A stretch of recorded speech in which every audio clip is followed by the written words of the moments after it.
दोस्तों, आजकल का हमारा पूरा दिन, हमारा पूरा समय किस तरह से गुजर जाता है ये हमें पता तक नहीं चलता।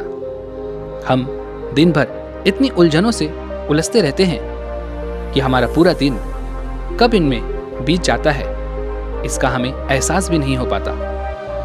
हमें समझ नहीं आता कि आखिर ऐसा क्यों हो रहा है। कैसे हम इन उलझनों को अपने आप से दूर रख सकते हैं, कैसे हम इन दुखों से छुटकारा पा सकते हैं। क्योंकि हम में से कोई भी ऐसा नहीं होगा जो अपने आसपास इन दुखों को रहने देना चाहे। हम में से हर कोई केवल खुशी चाहता है, खुशी भरा जीवन चाहता है, पर ये उलझनें हमें उन खुशियों तक पहुंचने ही नहीं देती। ये हमें इतना उलझा कर रखती हैं कि हम अपने जीवन में उन उलझनों को सुलझा ही नहीं पाते और ना ही कभी उन खुशियों तक पहुंच पाते हैं जिनकी हमने योजनाएं बनाई थी। हमारे जीवन में इतनी उलझनें क्यों हैं, हम इतने दुखी क्यों हैं, ये हमें खुद को भी नहीं पता होता। हम ये तक नहीं समझ पाते कि हमें दुख किस बात का है और क्यों है। क्या इसका कोई उपाय नहीं है? तो दोस्तों, आज की जो कहानी मैं आपको सुनाने जा रहा हूं, इस कहानी के माध्यम से आपके सभी सवालों के जवाब आपको इस कहानी के अंत तक मिल जाएंगे। लेकिन इसके लिए आपको इस कहानी को ध्यान से सुनना होगा, समझना होगा और उसे अपने जीवन में उतारना होगा। यह बात तब की है जब महात्मा बुद्ध अपने सभी शिष्यों को उपदेश दिया करते थे। एक बार महात्मा बुद्ध अपने सभी शिष्यों को उपदेश दे रहे थे, तभी वहां पर एक व्यापारी आया। वह व्यापारी रो रहा था, बिलख रहा था, वह बड़ा ही दुखी था। उसने महात्मा बुद्ध से कहा, हे बुद्ध, ऐसा क्यों हुआ? इस पर महात्मा बुद्ध ने कहा, क्या हुआ है, तुम मुझे विस्तार में बताओ। तभी वह व्यक्ति रोते रोते महात्मा बुद्ध से कहता है, हे बुद्ध, कई वर्षों के बाद, कई मन्नतों के बाद मेरे घर पर पुत्र का जन्म हुआ था। इस बात से हम बड़े खुश थे, लेकिन यह खुशी ज्यादा देर के लिए नहीं थी। वह हमें छोड़कर जल्दी ही चल बसा। आखिर ऐसा क्यों हुआ? अब आप ही मुझे बता सकते हैं। मैं अपने पुत्र को कैसे भूलूं? उसकी यादें मुझे सताती हैं। उसका वो चेहरा, उसकी वो आंखें, उसका वो अंदाज मैं कैसे भुला सकता हूं? इतना कहकर वह व्यापारी और जोर जोर से रोने लगा और महात्मा बुद्ध के चरणों में जा गिरा। महात्मा बुद्ध ने उस व्यापारी को उठाया और उससे कहा, खुद को संभालो। इस तरह तुम्हारे रोने और बिलखने से तुम्हारा पुत्र वापस नहीं आने वाला। अपने आप को संभालो, हिम्मत रखो, क्योंकि यह लगाव चीज ही ऐसी है। यदि किसी व्यक्ति को किसी चीज से हद से ज्यादा लगाव हो जाता है तो वह उसे दुख के अलावा और कुछ नहीं देता। यह बात सुनकर वह व्यापारी महात्मा बुद्ध से कहता है, हे बुद्ध, आप ये क्या कह रहे हैं? क्या मैं अपने पुत्र से लगाव भी नहीं कर सकता? क्या मैं अपने पुत्र से प्रेम भी नहीं कर सकता? मैं आपकी इस बात से बिल्कुल सहमत नहीं हूं। व्यापारी कहता है कि आप मुझसे यह कहना चाहते हैं कि मैंने अपने बेटे से लगाव रखकर गलती की है? क्या मेरा प्रेम अपने बेटे के लिए दुख को आमंत्रित कर रहा है? तभी महात्मा बुद्ध उस व्यक्ति को समझाते हुए कहते हैं, नहीं, मैं तो बस इतना ही कह रहा हूं कि कोई भी व्यक्ति हो, उस व्यक्ति को किसी चीज, किसी वस्तु से यदि अधिक लगाव हो जाता है तो वह उसके लिए केवल दुख का कारण ही बनता है। इस पर वह व्यक्ति कहता है, हे बुद्ध, मैं आपकी इन बातों से बिल्कुल सहमत नहीं हूं। प्रेम और लगाव तो व्यक्ति को प्रशंसा और सुख की अनुभूति देता है। आप लोगों को गलत उपदेश दे रहे हो, आप इन लोगों को गलत राह पर ले जा रहे हो और अपने आप को आप बुद्ध कहते हो। उस भरी सभा में उस व्यक्ति ने महात्मा बुद्ध का बहुत अपमान किया, उन्हें कई अपशब्द भी कहे और वहां पर उपदेश सुनने आए सभी लोगों से वह व्यापारी कहता है कि आप इन्हें कितना मानते हो, आप इनकी बातों पर विश्वास करते हो, इनकी बातों को अपने जीवन में उतारते हो और यह आपको गलत राह पर ले जा रहे हैं। या आपको गलत उपदेश दे रहे हैं। यदि हम इनके अनुसार चलते रहेंगे और इन्हीं के अनुसार अपने कार्यों को करते रहेंगे तो हम अपने परिवार से हमेशा हमेशा के लिए दूर हो जाएंगे। हमें उनसे कोई मोह नहीं रह जाएगा, ना ही हमें उनसे कोई लगाव या फिर कोई प्रेम रह जाएगा। आगे वह व्यापारी बुद्ध से कहता है कि यह तो खुद ही बैरागी हैं, इन्हें भला पुत्र प्रेम का क्या अनुभव। ये सारी बातें वहां पर उपस्थित सभी भिक्षु सुन रहे थे और महात्मा बुद्ध भी उस व्यापारी की सारी बातें ध्यान से सुन रहे थे। लेकिन महात्मा बुद्ध ने उस व्यापारी की एक भी बात का कोई जवाब नहीं दिया और वह बिल्कुल मौन हो गए। आगे वह व्यापारी महात्मा बुद्ध से कहता है, हे बुद्ध, मैंने आपके बारे में बहुत सुना था। मैंने सुना था कि जो भी आपके पास अपनी समस्या, अपनी पीड़ा लेकर के आता है, आप उसका मार्गदर्शन करते हैं, उसकी पीड़ा को कम करते हैं। लेकिन आपने तो मेरी पीड़ा और बढ़ा दी। आपने तो मेरे पुत्र को ही मेरी पीड़ा का कारण बता दिया। मैंने आपसे यह उम्मीद बिल्कुल नहीं की थी। मैंने तो आपके बारे में काफी कुछ सुना था और मैं यहाँ पर बस इसी उम्मीद में आया था कि आप मेरी दुविधा को, मेरे दुख को समझेंगे और उसका कोई हल बताएंगे। क्या आप मुझे इस दुविधा से बाहर निकाल सकते हैं? क्या आप मेरी इस समस्या का समाधान कर सकते हैं? महात्मा बुद्ध चुपचाप उस व्यक्ति की सारी बातें सुन रहे थे, लेकिन उन्होंने उसकी एक भी बात का कोई जवाब नहीं दिया। आखिरकार वह व्यक्ति सारी बातें कहते कहते चुप हो जाता है। यह देख महात्मा बुद्ध कहते हैं, देखो, अभी तुम दुखी हो। तुम्हारा पुत्र तुम्हें छोड़कर चला गया। यह दुख तुम्हें सता रहा है, जिस कारण मैं तुमसे जो कुछ भी कहूंगा वह तुम्हें अभी कुछ समझ नहीं आएगा, और जो कुछ भी मैं तुम्हें कहना चाहता हूं उस पर तुम केवल मुझसे विवाद ही करोगे। इतना कहकर महात्मा बुद्ध फिर से मौन धारण कर लेते हैं। लेकिन वह व्यक्ति महात्मा बुद्ध से कहता है कि अब सोचने और समझने के लिए बचा ही क्या है। आपने तो मेरे पुत्र को ही मेरे दुख का कारण बता दिया। अब मुझे आपसे कोई राय नहीं लेनी। मुझे आपसे किसी भी समस्या का कोई समाधान नहीं चाहिए। इतना कहकर वह व्यापारी क्रोध में वहां से चला जाता है। वह क्रोध में अपने घर पहुंचता है। घर में अपने कमरे में जाकर वह चुपचाप बैठ जाता है। तभी वहां पर उसकी पत्नी आती है। उसकी पत्नी पहले से ही महात्मा बुद्ध के उपदेशों को सुना करती थी। उनके बारे में वह जानती थी। उनके उपदेशों का अर्थ भी वह समझा करती थी। अपने पति को इस तरह से देखकर वह तुरंत ही अपने पति के पास पहुंची और उनसे पूछने लगी कि आखिर क्या बात है? आप इतने दुखी क्यों हैं? आप इतने क्रोधित क्यों हैं? वह व्यापारी अपनी पत्नी से कहता है, तुम्हें ही महात्मा बुद्ध के उपदेशों पर बहुत भरोसा था। तुम कहती थी कि उनके पास जो कोई भी अपनी समस्या का समाधान चाहता है वह उसे अवश्य मिलता है। देखो, आज उन्होंने ही हमारे पुत्र को ही हमारे दुख का कारण बता दिया। उन्हें कुछ भी नहीं पता।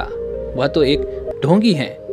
वह लोगों को केवल गलत उपदेश देना चाहते हैं, लोगों को गलत राह दिखाना चाहते हैं। इस पर उसकी पत्नी उस व्यापारी से पूछती है, आखिर ऐसा क्या हुआ है? आप मुझे बताइए। इस पर वह व्यापारी कहता है कि आज मैं महात्मा बुद्ध के पास गया था। मैंने सोचा था कि मैं उनके पास जाकर अपना दुख उन्हें सुनाऊंगा, तो हो सकता है कि वो मुझे कोई ऐसा मार्ग दिखा दे जिससे मेरा दुख कम हो जाए, जिससे मेरी तकलीफें कम हो जाएं। लेकिन उन्होंने तो ये कह दिया कि तुम्हारे पुत्र का लगाव ही तुम्हारे लिए दुख का कारण है। अब तुम ही बताओ, क्या मैं अपने पुत्र से प्रेम भी नहीं कर सकता? क्या मेरे पुत्र के प्रति मेरा लगाव व्यर्थ है?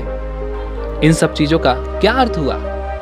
इतना सुनते ही उस व्यापारी की पत्नी महात्मा बुद्ध के कहे द्वारा उपदेशों का अर्थ समझ जाती है। लेकिन वह व्यापारी अभी तक उनके कही बातों का अर्थ नहीं समझ पाया था, जिस कारण उसकी पत्नी उस व्यापारी को महात्मा बुद्ध के उपदेश को समझाते हुए कहती है, अच्छा ये बात है, तो बताइए कि आप मुझसे कितना प्रेम करते हो? इस पर व्यापारी कहता है कि मैं तुमसे बहुत प्रेम करता हूं। तुम्हारे अलावा अब मेरे साथ है ही कौन? मेरी सारी खुशियों की वजह भी अब तुम ही हो। इस पर उस व्यापारी की पत्नी कहती है, अच्छा, आप मुझे ये बताइए कि आप मुझसे इतना प्रेम करते हैं, मेरे प्रति आपके मन में इतना लगाव है, मान लीजिए कि अचानक मुझे कुछ हो जाता है तो आपको तकलीफ होगी या नहीं? इस पर वह व्यापारी कहता है कि तुम ऐसी बातें क्यों कर रही हो? तभी उसकी पत्नी कहती है कि आप मुझे सिर्फ बताइए कि आपको तकलीफ होगी या नहीं। इस पर वह व्यक्ति कहता है कि मैं तुम्हें बता नहीं सकता मुझे कितनी तकलीफ होगी। अपने पुत्र को खोने के बाद मेरे लिए सब कुछ तुम ही तो हो। इस पर उसकी पत्नी कहती है, आपका मेरे प्रति प्रेम, मेरे प्रति लगाव क्या दुख का कारण नहीं है? यदि कल मैं आपसे दूर हो जाऊं या मुझे कुछ हो जाए तो आपको दुख तो अवश्य होगा। इस पर वह व्यक्ति कहता है, हाँ बिल्कुल होगा। तभी उसकी पत्नी कहती है, यही तो आपको महात्मा बुद्ध समझाने की कोशिश कर रहे थे कि किसी भी व्यक्ति, किसी भी वस्तु से अधिक लगाव आपके दुख का कारण होता है। आज हमारे पुत्र का हमें छोड़कर चले जाना, उसके प्रति प्रेम, उसके प्रति लगाव ही हमारे दुख का कारण बना हुआ है, जिस कारण हम उसे भूल भी नहीं पा रहे हैं। उसकी हर एक बात, उसका वो हंसना, उसका वो चेहरा, उसकी वो आंखें, वो सब कुछ हमें याद आ रहा है। यह बात जब उसकी पत्नी ने उस व्यापारी को समझाई तो उसे यह बात अच्छी तरह से साफ और स्पष्ट तौर पर समझ में आ गई। उसे अपनी गलती का एहसास हो गया। वह अगले दिन दौड़ा दौड़ा वापस उस आश्रम में लौटा जहां पर महात्मा बुद्ध सभा के दौरान सभी लोगों को उपदेश दे रहे थे। वहां पर वह पहुंचकर महात्मा बुद्ध के चरणों में गिर गया और हाथ जोड़कर उनसे अपनी की हुई गलती के लिए क्षमा याचना करने लगा। वह कहता है कि हे बुद्ध, आप सही कह रहे थे, मैं ही गलत था। मैं अपने दुख में आपकी बातें समझ नहीं पा रहा था। आप सच कहते हैं कि किसी के प्रति अधिक प्रेम या अधिक लगाव रखना व्यर्थ है। यह हमारे जीवन में दुखों को न्योता देता है और यह हमें अपना जीवन भी चैन से जीने नहीं देता। जिस प्रकार हमारा कर्तव्य हमारे परिवार और अन्य लोगों के साथ होता है, ठीक उसी प्रकार हमारा कर्तव्य खुद के प्रति भी होता है। आपको खुद के बारे में भी सोचना जरूरी है। हमें लगाव होना चाहिए, लेकिन उतना ही जितना कि आपके लिए कोई मुश्किल ना खड़ी करे। व्यापारी महात्मा बुद्ध की इस बात को अच्छी तरह से समझ जाता है। वह उन्हें प्रणाम करता है और वापस घर की ओर लौट जाता है। दोस्तों, यहाँ पर एक बात बस ये समझने वाली है कि किसी भी व्यक्ति या मनुष्य को किसी चीज से, किसी व्यक्ति से हद से ज्यादा लगाव रखना अनुचित है। क्योंकि यदि आप किसी व्यक्ति या वस्तु से हद से ज्यादा लगाव रखते हैं, उसे हद से ज्यादा प्रेम करते हैं, तो वह आपके लिए मुश्किल खड़ी कर सकता है। जब वह आपसे अलग हो जाता है या आपको छोड़कर चला जाता है, तब आपके जीवन में बस एक ही सवाल बचता है कि अब मेरे लिए क्या बचा है? अब यह जीवन जीना मेरे लिए व्यर्थ है। अब मैं भला किसके लिए जीऊं? मेरा तो सब कुछ छिन गया। तो दोस्तों, मैं आपके लिए बस इतना ही कहना चाहता हूं कि यदि आपको किसी के प्रति प्रेम और लगाव रखना है तो अवश्य रखिए, लेकिन सीमा में रहकर, ताकि उसके छोड़ के जाने के बाद आपके जीवन में किसी तरह की उथल पुथल ना मच जाए। आगे महात्मा बुद्ध अपने सभी शिष्यों को उपदेश देने लगे। तभी उनमें से एक शिष्य महात्मा बुद्ध से पूछता है, हे बुद्ध, मैं आपसे कुछ पूछना चाहता हूं, अगर आपकी आज्ञा हो। इस पर महात्मा बुद्ध कहते हैं कि पूछो, तुम्हें क्या पूछना है?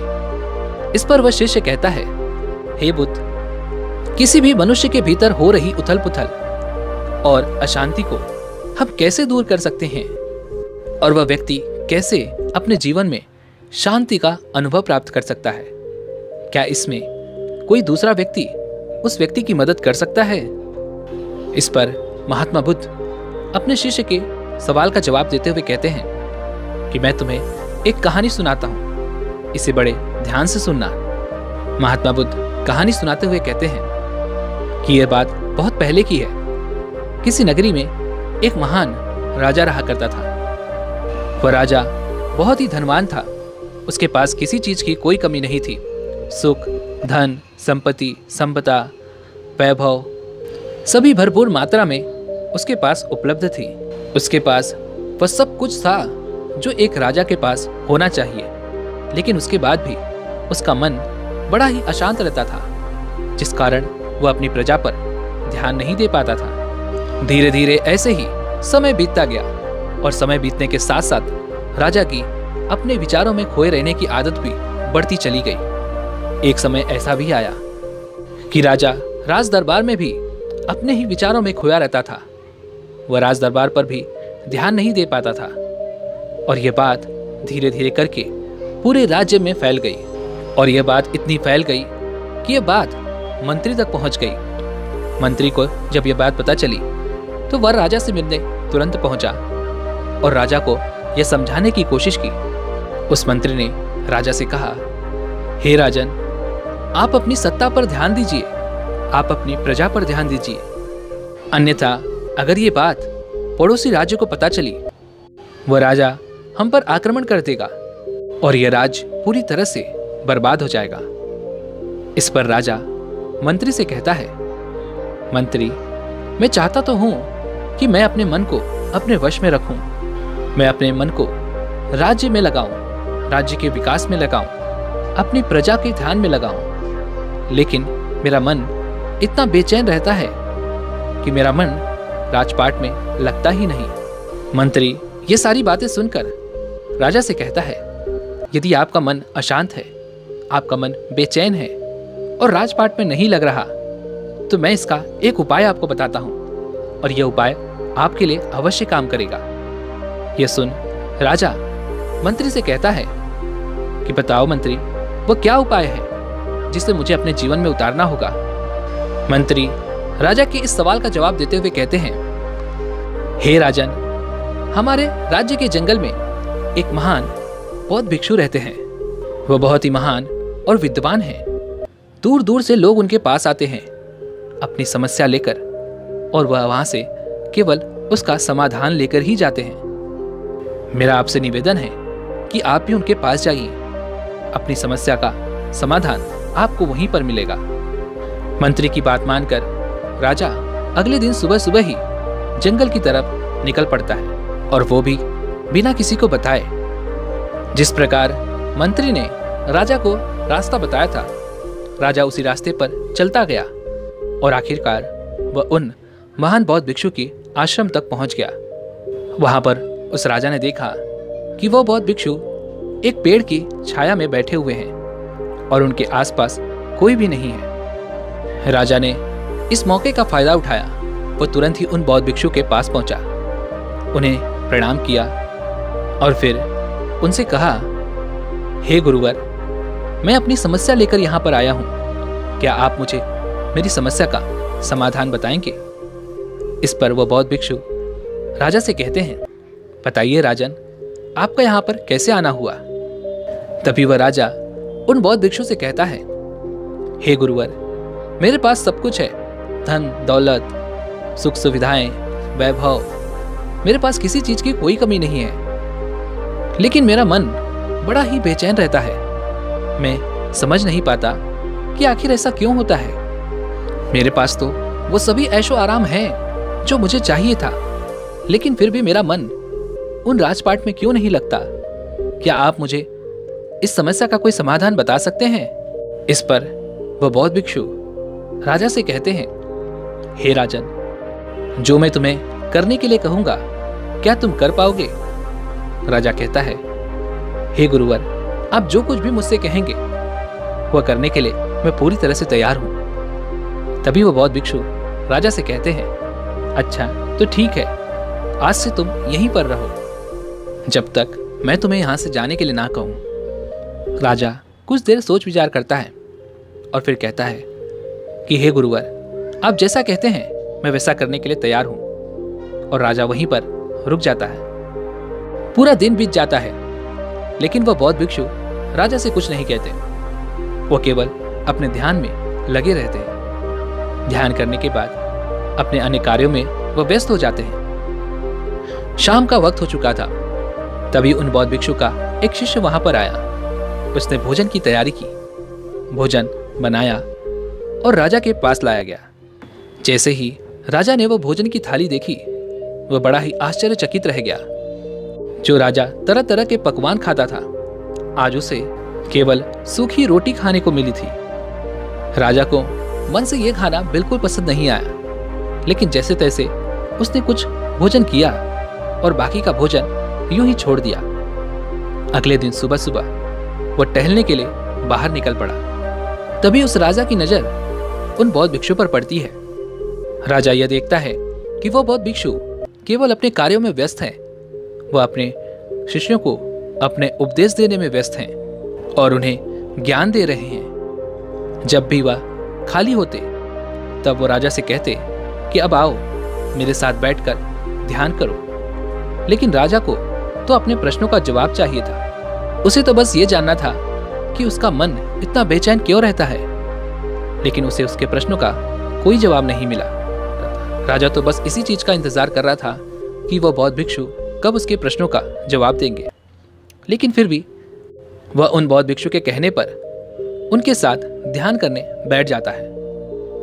वह बौद्ध भिक्षु खुद तो उस पेड़ की छाया में बैठ जाते हैं और राजा को धूप में बैठने के लिए कहते हैं। धीरे धीरे दोपहर का समय हो चुका था और इतनी कड़क धूप में राजा की हालत खराब हो चुकी थी। राजा को यह धूप बर्दाश्त नहीं हुई।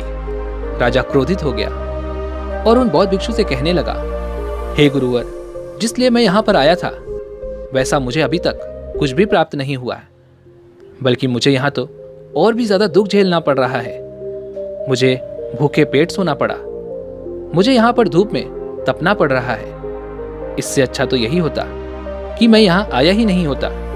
राजा की ये सारी बातें सुनकर वह बौद्ध भिक्षु मुस्कुराने लगे। यह देख राजा को और भी ज्यादा क्रोध आ गया। राजा ने उन बौद्ध भिक्षु से कहा, हे गुरुवर, आपकी इस हंसी का क्या कारण है?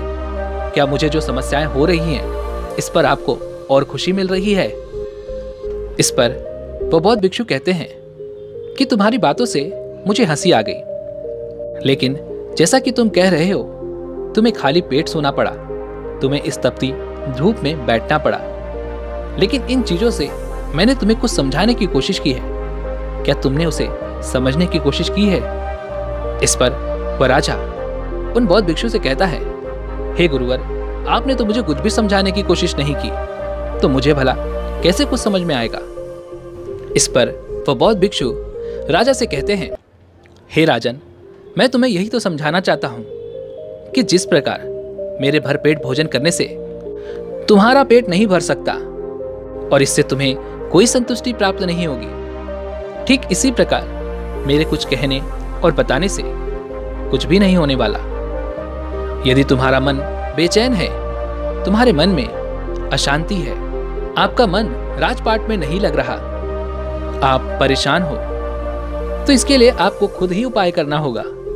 इसके लिए आपको खुद ही मेहनत करनी होगी और इन्हें अपने मन से निकालना होगा। आपका मन क्यों बेचैन है, आप क्यों परेशान हैं, इसका कारण आपसे बेहतर और कोई नहीं समझ सकता। बस इसके लिए आपको अपने भीतर देखने की आवश्यकता है। आप अपने भीतर देखिए, आपके भीतर क्या हो रहा है, और तभी आप अपने आप को दूसरों से बेहतर जान सकोगे और आपकी परेशानियों का क्या कारण है, इसे भी आप अच्छे से समझ सकोगे और तभी आप अपनी समस्याओं को हल भी कर पाओगे। उन बौद्ध भिक्षु की ये सारी बातें सुनकर राजा को ये एहसास हो गया कि गलती उसी की थी।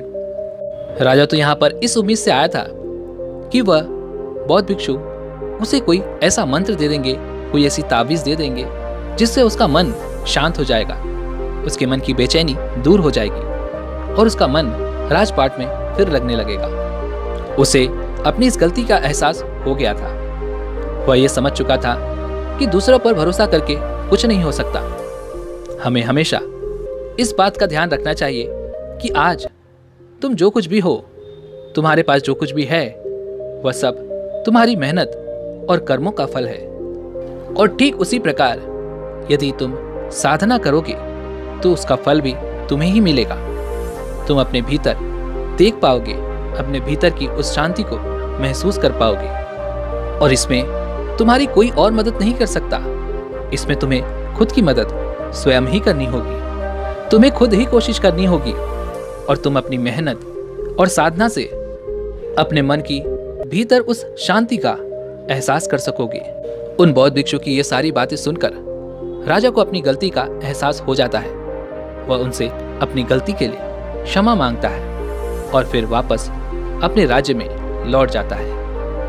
आगे महात्मा बुद्ध इस कहानी को यहीं पर समाप्त करते हुए अपने शिष्य से कहते हैं कि मुझे उम्मीद है तुम्हें अपने प्रश्न का उत्तर मिल गया होगा, क्योंकि मनुष्य खुद ही अपने आप को दूसरों से बेहतर अच्छे से समझ सकता है, अपने आप को जान सकता है, पहचान सकता है और अपने भीतर की उस शांति को भी अनुभव कर सकता है। उसके अंदर क्या चल रहा है, उसकी क्या वजह है, वह क्यों परेशान है, उसका मन क्यों शांत नहीं है, उसका मन क्यों बेचैन है। इन सभी सवालों का जवाब केवल वह और वह मनुष्य ही जान सकता है जिसके मन में ये सारे सवाल हैं। जब कोई मनुष्य अपने मन की अशांति को हटाकर अपने मन की शांति की ओर बढ़ चलता है, उसे देख पाता है, उसे महसूस कर पाता है, तभी उसे अपने जीवन में वह शांति महसूस हो पाती है जिसकी वह तलाश कर रहा था। दोस्तों, उम्मीद है कि आप सभी को आज की ये वीडियो जरूर पसंद आएगी, तो वीडियो को लाइक और अपने दोस्तों के साथ शेयर जरूर कीजिएगा और इसी के साथ में चैनल को सब्सक्राइब और घंटी बटन को भी जरूर से दबा दीजिएगा। चलिए मिलते हैं ऐसी एक और वीडियो में, तब तक के लिए अपना ख्याल रखें। धन्यवाद।